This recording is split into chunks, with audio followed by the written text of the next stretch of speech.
जय हो भोजपुरिया समाज। जी हाँ, तो अब की बार फिर भोजपुरिया king power star Pawan Singh और उनके धर्मपत्नी मिस ज्योति सिंह जी से जुड़ल नया एवं तरोताजा रिपोर्ट यानी बड़ी खबर लेके बनी उनकी फिर नया वीडियो कॉल के खबर। जी हाँ, खूब वायरल हो रहा बा जो पवन सिंह फिर ज्योति के नया वीडियो कॉल करके नया ढेर सारा बधाई दिल बने और सोशल मीडिया पर कॉल खूब धमाल भी मचल बने। जी हाँ, कहेंगे आप लोग भी जानते हैं पवन सिंह के फैन फॉलोइंग के मामले में जी हाँ सबसे आगे बने भोजपुरिया सभी स्टार में। जी हाँ, तो कॉल फिर पवन सिंह अभी लंदन सेट से नया खबर वायरल हुआ उनके हुए पूरी तरह से जांच पड़ताल कैले बस सारा कुछ रिपोर्ट डिटेल साथ आई लगी कब के वीडियो कॉल और का बात बोले वीडियो कॉल पे, तो सारा कुछ आपके डिटेल साथ बताएं।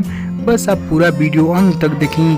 उससे पहले एक और रिक्वेस्ट करें आपसे कि यदि आप भोजपुरिया आर्यन चैनल पर नया बानी तो जुड़ जाए, सब्सक्राइब कर लें और एक घंटी के आप जो दबा दें। जी हाँ, तो चलिए आप दर्शक फैंस लोग बता दी नया तरोताजा रिपोर्ट बड़ी खबर जो उनकी पवन सिंह उनके पत्नी जी हाँ पवन सिंह उनकी पत्नी ज्योति के नया खबर फिर धमाल मचल बजे। तो फैंस लोग भी इंतजार करते लोग भोजपुरिया अभी तो रिपोर्ट ना आता है। जी हाँ, तो पिछला दिन आपको बतैले रही कि करवा चौथ, जी हाँ करवा चौथ के दिन के ही खबर जो करवा चौथ के दिन पवन सिंह खुद वीडियो कॉल करके बधाई दने और ढेर सारा शुभकामना भी दन और काफी गिफ्ट के बात भी करें। अभी गिफ्ट के खबर तो मीडिया सूत्रों से कुछ भी ना मिलल, जैसे मिली वैसे बात, लेकिन इतना जानी वीडियो कॉल पे पवन सिंह अपना पत्नी ज्योति के बधाई देने करवा चौथ के शुभकामना के जगह पर और कहल पवन सिंह लंदन बने फिल्म सेट पर बने वही कारण अपना पत्नी के पास ना आके शुभकामना के साथ ही इंटरनेट पे वीडियो और फोटो और फैंस लोग में बना वो वायरल करते। जी हाँ, तो पवन सिंह वीडियो कॉल कर बधाई देना वह आप लोग नया रिपोर्ट बता बहुत जल्द गिफ्ट के भी खबर लेगा का गिफ्ट दिलवाना कहीं पवन सिंह कोई